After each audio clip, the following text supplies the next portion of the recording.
Peace. What's good, guys? How's it going?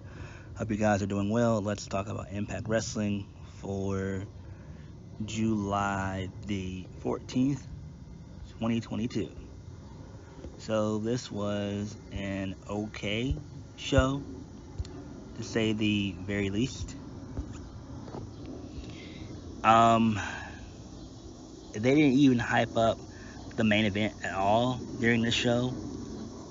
There were no vignettes from Honor No More. There were no vignettes from the Bullet Club. There were no backstage segments involving either team, and to me, that's just dumb. That's dumb as shit. I don't know why they didn't hype it up at all. I have no idea why, and that's not a good sign. It's not a good look. Doesn't look good, in my humble opinion. So we kicked the show off with the 6-man tag involving Violent by Design versus the Motor City Machine Guns and Josh Alexander. So we're backstage, and Diener, he says to Joe that he doesn't know where Eric Young is, and they may have to compete in their 6-man tag by themselves to prove themselves. And then so everyone gets their entrances, and then as the match is about to start, we get Eric Young's entrance, and then he comes to the ring. So that sets up the first match of the night, which is pretty decent, back and forth match. In the end, the Motor City Machine Guns and Josh Alexander, they win via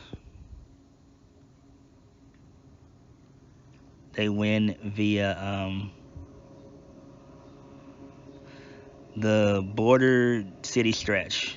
So it was Shelley who got the win, and then Alexander, he locks in the ankle lock, and both Eric Young and Diener both tap out, which is a bunch of bullshit. I don't understand why in the fuck are we pushing the Motor City Machine Guns? Like, seriously, this isn't 2006 or 7 or 8 or 9 or 10 or 2012 or 2013.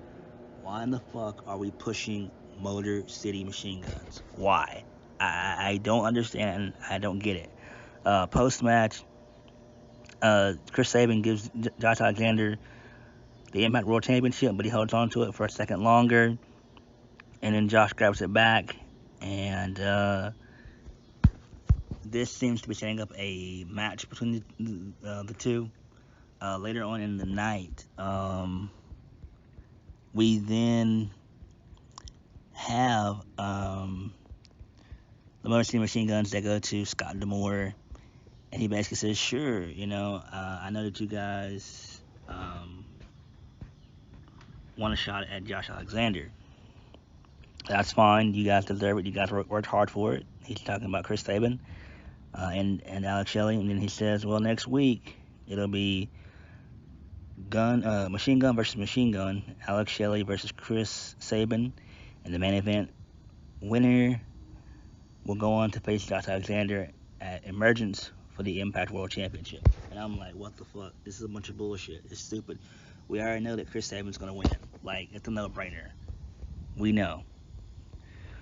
It's just dumb shit like that. Then we go on to our next match of the night. Steve Maclin versus James Storm. Very good match right here. Maclin wins via the DDT that he does, but before then he throws Storm into the ropes, and the turnbuckles unloose, and then he locks in the DDT for the 1, 2, 3. Post match, we then see Sami Callihan come out, setting up their match, probably at Emergence. Who gives a shit? Sami Callihan is just so fucking boring, man. So boring. Then we have Mickie James versus Chelsea Green, and both Mia Yim and Deonna Purrazzo are banned from ringside. This was the match of the night, in my opinion. This was great. I thoroughly enjoyed this match. Really good spots here. But in the end, my girl Chelsea Green picked up the well-deserved and much-needed W. She wins by getting her feet on the ropes, which is fine with me. Later on in the night, Gia Miller was trying to interview Mickie James, and Mickie James is like, "Look, I gotta go. I gotta go." Uh, so I'm guessing it seems like she's done with Impact, probably more than likely. It is what it is. Then we had Masha Slamovich taking on Tennille Dashwood. Slamovich wins via the snowplow. This is just, a quick beatdown, which is great. I'm loving what they're doing with Masha so far, but we need to get her in a proper feud. We really do.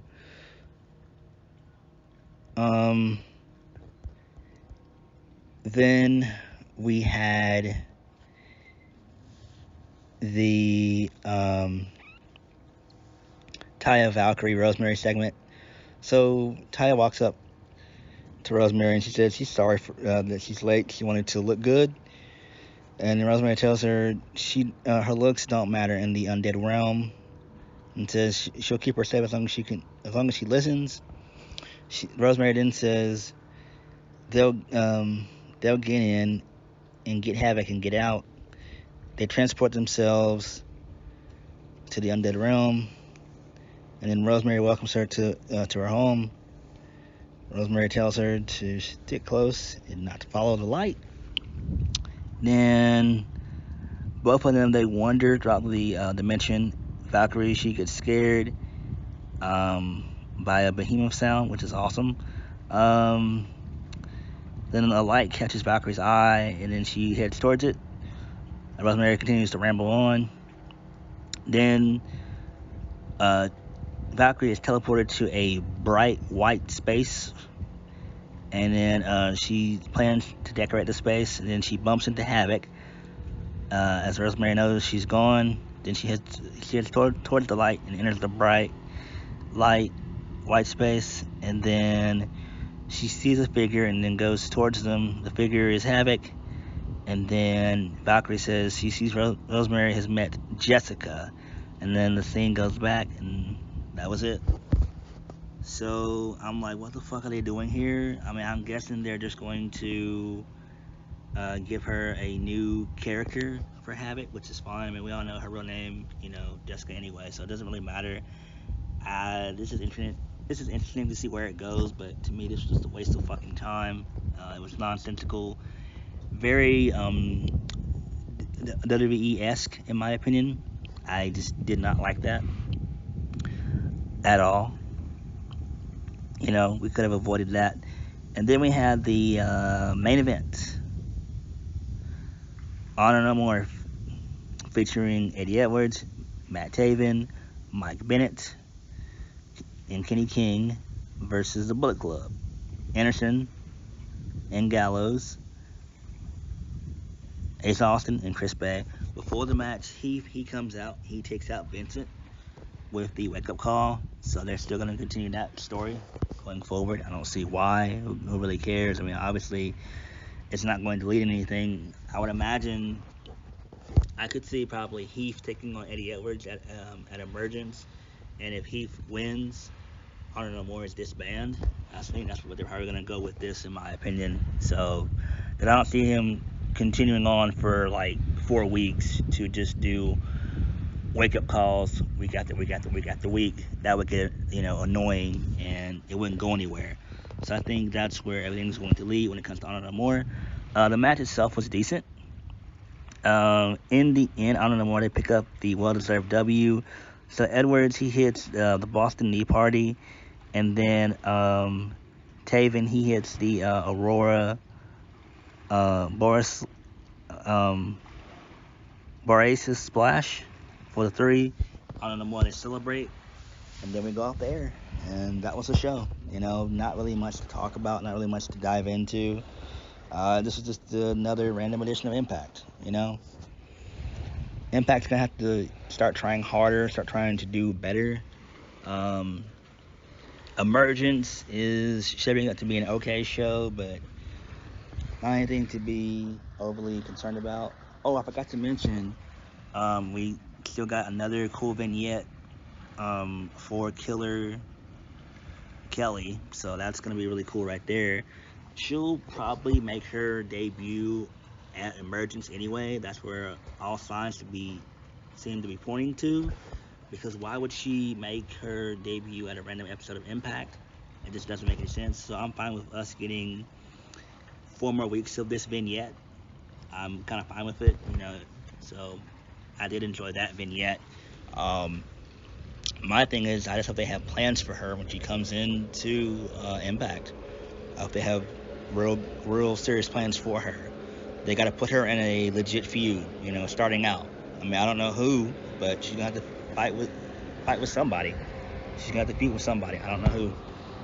But like I said before, this episode of Impact was alright. You know, that was it. Nothing more, nothing less. Alright, so thank you guys for watching. Please hit the like button, comment down below, and subscribe for more videos. I'll catch you guys later. Peace.